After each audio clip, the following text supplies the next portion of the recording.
حضرت بلال حبشی رضی اللہ تعالیٰ عنہ نے سارا گھر کا کام کاج خود سے سنبھال لیا تھا.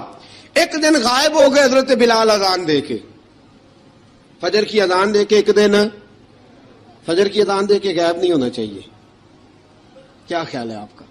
مؤذن کو اذان دے کے غائب, اسے مسجد میں پھر رہنا چاہیے. حضرت بلال حبشی رضی اللہ تعالیٰ عنہ اذان پڑھی, غائب ہو گئے. صحابہ ڈھونڈ رہے ہیں بلال کدھر ہے, اقامت پڑھے. حضور نے فرمایا ٹھہر جاؤ, بلال آئے گا تو اقامت پڑھے گا.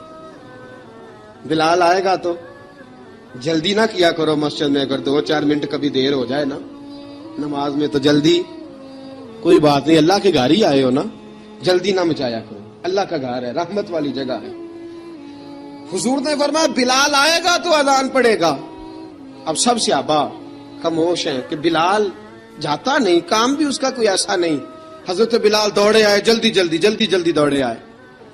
رسول پاک صلی اللہ علیہ وسلم نے سوال ہی نہیں کیا کہ بلال تو کدھر سے آیا ہے. فرمایا آ گئے ہو؟ حضور آ گیا ہوں. پڑھو اقامت, پڑھو اقامت. پڑھی, جماعت ہو گئی. اب صحابہ کرام علی مریدوان حیران ہے کہ حضور نے پوچھا ہی نہیں اور بلال آیا بھی دیر سے. حضرت جناب سیدنا صدیق اکبر, جناب مقداد, جناب سلمان فارسی, چند صحابہ نا حضرت بلال کو لے کے, کون ہے بلال تو کدھر تھا؟ راز کی کوئی بات ہے جو بتاتا نہیں, کدھر تھا؟ حضرت بلال رضی اللہ تعالیٰ عنہ کی آنکھوں میں آنسو آ گئے, رو پڑے. کہ بلال کوئی گہری بات ہے, بتا معاملہ کیا ہے, روتا کیوں ہے؟ حضرت بلال حبشی رضی اللہ تعالیٰ عنہ فرمانے لگے جب حضرت خدیجہ الکبریٰ گھر میں چکی پیستی تھی, تھک جاتی تھی نا, تو میں مدد کرایا کرتا تھا. کتنے دن بیت گئے, جب فجر کی اذان دینے کے لیے گزرتا ہوں تو حضرت فاطمہ الزہرا کے بچے روتے ہوتے ہیں. فرمایا میں نے حضرت فاطمہ کو گود میں کھلایا ہے, مجھے اپنے محبوب کی شہزادی سے بڑا پیار ہے. کئی دنوں سے حضور کی خدمت میں عرض کر رہا تھا یا رسول اللہ کو مہربانی فرمائیں. حضور نے رات پیغام بھیجا ہے سیدہ فاطمہ کو کہ بلال جب آئے تو پردہ کر کے اندر چلی جایا کر. حضرت بلال فرماتے ہیں اذان دے کے گیا تھا حضرت فاطمہ کے گھر. میں نے کہا محبوب کی بیٹی ذرا پردہ کر لے, تو بچوں کو دودھ پلا, میں تیری چکی پیس دیتا ہوں. حضرت بلال حبشی کی آنکھوں میں آنسو رو رو کے بتلاتے ہیں. فرمایا سیدہ طیبہ طاہرہ حضرت فاطمہ الزہرا, میرے حبیب نے پتہ کیا فرمایا؟ فرمایا جس نے فاطمہ کو راضی کیا اس نے تو مجھے راضی کیا. حضرت سیدنا بلال حبشی فرماتے میں نے چکی پیسی اور میں تمہیں کیا بتاؤں, میرے محبوب کی بیٹی نے مجھے بڑی ہی دعائیں دی ہیں. انہوں نے مجھ پر بڑا ہی اظہار محبت فرمایا ہے. فرمایا میں آذان سے لے کر جماعت تک لوگ تسبیحاں رولتے ہیں, لوگ قرآن کی آیات کی تلاوت کرتے ہیں. آذان سے لے کر جماعت تک لوگ مختلف قسم کے اذکار میں مشغول ہوتے ہیں. فرمایا میرا ذکر سنو, میری تلاوت سنو, میرا وظیفہ سنو. میں آذان سے لے کر جماعت تک محمد عربی کی بیٹی کی خدمت کرنے چلا جاتا ہوں. رسول پاک صلی اللہ علیہ وسلم کی شہزادی کی چکی پیس کے آیا. حضرت بلال نے اس انداز میں, بدر کی جنگ لگ گئی, بدر کا مارکا, حضرت بلال کے ہاتھ میں تلوار ہے. کہا میں لڑوں گا, پورا جہاد کروں گا. امیہ بن خلف جو بڑا مارا کرتا تھا نا, وہ دوڑ رہا تھا اپنے بیٹے کو لے کے. آگے کچھ صحابہ کھڑے تھے, وہ قریب سے گزرنے لگا. حضرت بلال نے فرمایا ذرا پکڑنا امیہ کو, یہ مجھے مارا کرتا تھا, ذرا پکڑنا, نہ جانے نہ دینا. امیہ کو صحابہ نے روکا. حضرت عبد الرحمن ابن عوف نے پکڑ کے ایک زور سے گھونسا مارا, ادھر جا کے گرا. حضرت بلال تلوار لے کے کھڑے ہیں امیہ کے سر پہ. کہا امیہ میں تجھے نہیں کہا کرتا تھا اللہ میرے مصطفیٰ کو بڑی عزتیں عطا فرمائے گا؟ میں تجھے نہیں کہا کرتا تھا کہ خدا ہمیں غلبہ دے گا؟ هو الذی ارسل رسولہ بالہدی ودین الحق لیظہرہ علی الدین کلہ. میں نہ کہا کرتا تھا کہ اللہ اس دین کو ہر دین پہ غلبہ دے گا. فرمایا دیکھ اللہ نے ہمیں عزت دے دی, دیکھ تو ذلیل کر دیا گیا. حضرت بلال نے مارا, گردن اڑا دی. حضرت ابوبکر صدیق پیچھے دیکھ رہے تھے, دوڑے ہوئے آئے. کہا بلال مبارک ہو, بلال مبارک ہو, آج تو تیرے سارے بدلے پورے ہو گئے. حضرت بلال نے سجدہ شکر ادا کیا. میرے دوستو بڑی باتیں ہیں جناب بلال کی کرنے والی. یہ وقت ساتھ نہیں نہ دیتا کسی کا, یہ رک جاتا ہے, یہ کہتا ہے کہ بس اب رک جاؤ, وقت ہو گیا آگے گزرنے کا. حضرت بلال حبشی رضی اللہ تعالیٰ عنہ رسول پاک کا وصال ہوا نا, حضرت بلال نے منہ سے لفظ ہی کوئی نہیں ادا کیا. کسی نے اپنا دکھڑا کسی انداز میں سنا لیا. حضرت عمر نے کہا, جس نے کہا حضور وصال کر کے گردن اڑا دوں گا. حضرت عثمان غنی نے کہا خبردار کوئی مجھے آ کے نہ بتائے کہ مصطفیٰ وصال کر گئے.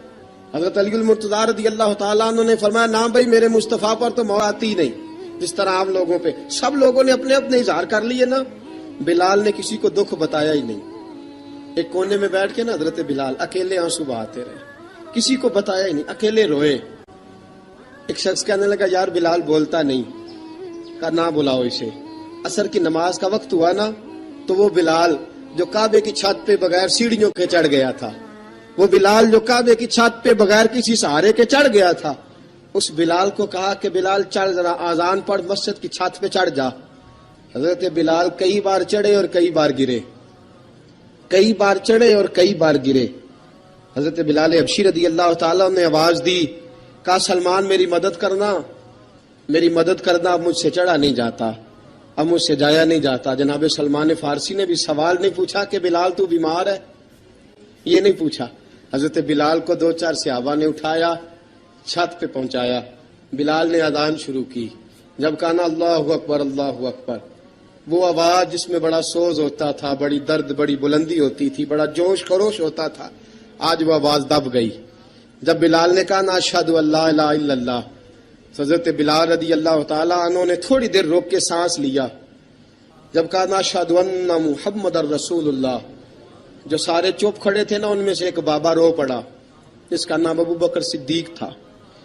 جب حضرت ابو بکر صدیق کی آنکھ میں آنسو آیا تو حضرت بلال چھت کے اوپر زمین پہ گرے, زمین پہ گرے اور کہا ابو بکر یہ ڈیوٹی کسی اور کی لگا دے, یہ ڈیوٹی کسی اور کی لگا دے, اب میری روح اجازت نہیں دیتی, مصطفیٰ کریم کے بعد مجھ سے اذان نہیں پڑی جائے گی.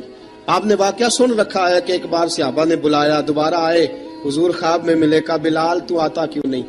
بلال چھوڑ کے چلے گئے تھے, فرمایا اب میرا یہاں دل نہیں لگتا. ملک شام کے شہر حلب میں چلے گئے تھے, چھوڑ دیا تھا مدینہ منورہ, اب میری نگاہوں میں جچتا نہیں کوئی, جیسے میرے محبوب ہیں ایسا نہیں کوئی. حضور خواب میں ملے, آئے مدینے. حضرت بلال آخری بار, لوگوں نے کہا اذان پڑھو, کہا مجھے وہ اذان بھول ہی گئی ہے جو مجھے مصطفیٰ کریم کے زمانے میں پڑھا کرتا تھا, مجھ سے نہیں پڑھی جاتی, نہ مجھے کہو, میں کیسے پڑھوں. امام حسن اور حسین نے آ کے دامن تھاما نا تو کہا بیٹا میں تمہاری نانی کا بھی نوکر رہا ہوں, میں تمہاری ماں کی چکی بھی پیستا رہا ہوں, مجھ سے کوئی فرمائش نہ کر ڈالنا, میں نے نوکری کی ہے اور مجھے اگر اللہ نے توفیق دی تو میں تمہارے بچوں کے پیر بھی دھویا کروں گا. لیکن امام حسن رضی اللہ تعالیٰ عنہ نے فرمایا بلال ایک بار تو اذان سنانی پڑے گی. سنائی بلال نے اذان. کوئی گھر مدینے میں ایسا نہیں تھا جہاں سے رونے کی آواز نہ آئی ہو. حضرت عمر فاروق رضی اللہ تعالیٰ عنہ اپنے زمانے میں شام گئے تو جناب بلال حبشی رضی اللہ تعالیٰ عنہ سے کہا کہ اذان پڑھو. حضرت بلال نے فرمایا میں پڑھ ہی نہیں سکتا. بڑی ہمت کے بعد اذان پڑھی اور جناب بلال نے کہا تم اگر روئے نہ تو میں اذان پڑھوں گا. رونا نہ, وعدہ لے لیا. حضرت عمر تو نہ روئے لیکن معاذ ابن جبل نے رونا شروع کر دیا. جب معاذ ابن جبل روئے تو پھر عمر بھی روئے, جب عمر روئے تو پھر بلال بھی روئے. وہ اذان اشہد ان لا الہ الا اللہ تک گئی. رسول پاک کے بعد پھر اذان اس سے آگے بڑھ نہ سکی. حضرت بلال کا وقت وصال آیا. حضرت ابو درداء کے داماد تھے جناب بلال حبشی. حضرت ابو درداء بہت معتبر صحابی ہیں, ان کی بیٹی حضرت بلال کے گھر میں تھی. حضرت بلال کا وقت وصال آیا تو آپ کی بیوی کہنے لگی بڑے افسوس کی بات ہے, آپ بچھڑ رہے ہیں. فرمایا افسوس نہ کر, مجھے مبارک دے, میں آج بچھڑوں گا تو جا کے رسول پاک سے ملاقات کروں گا. حضرت بلال حبشی نے, میرے دوستو غریب آدمی تھے نا, مال تو زیادہ نہ دے سکے لیکن انہوں نے خدمت اس طرح کی. آپ میں کھنگالتا رہا کتابیں, 28-29 کتابیں میں نے کھنگالی اس ہفتے میں حضرت بلال پر. حضرت بلال کا دعویٰ ہی کوئی نہیں. پوری کتابوں میں, پوری سیرت میں کہیں کوئی دعویٰ ملتا؟ کہیں نہیں کہا میں نے یہ خدمت کی ہے. یہ دعویٰ حضرت بلال کا دعویٰ, میں غور کرتا رہا اس بات پر کہ سب لوگ دعویٰ کر لیتے ہیں نا. بعض صحابہ کے دعوے ملتے ہیں کہ ہم نے فلاں موقع پہ خدمت کی تھی, بلال بدر میں, بلال احد میں, بلال خندق میں, بلال فتح مکہ میں, بلال نے ساری خدمتیں اپنے سر. لیکن بلال کا دعویٰ, حضرت بلال نے اپنے منہ سے ایک بار بھی نہیں کہا میں نے یہ خدمت. عشق بہت کیا. غریبوں جان نہ چھڑایا کرو, یہ کہہ کے جان نہ چھڑایا کرو کہ ہم کیا کر سکتے ہیں, ہم کدھر جائیں, ہم آگے بڑھو, عملی طور پہ اپنا آپ پیش کرو, رسول پاک کے عشق میں رنگ جاؤ. حضرت سیدنا عمر فاروق رضی اللہ تعالیٰ عنہ فرماتے تھے بلال اب تو حبشی غلام نہیں, اب تو مصطفیٰ کے صحابہ کا امام ہے. اب تو ہمارا امام ہے. جناب بلال حبشی رضی اللہ تعالیٰ عنہ کی زندگی بتلاتی ہے کہ غریب اگر آئے اور اپنے آپ کو رنگے رسول پاک کے رنگ میں تو وہ اتنی خدمت کر سکتا ہے، اتنی خدمت کر سکتا ہے کہ کوئی تاریخ بھی حضرت بلال کو چھوڑ کے مکمل ہو سکتی نہیں.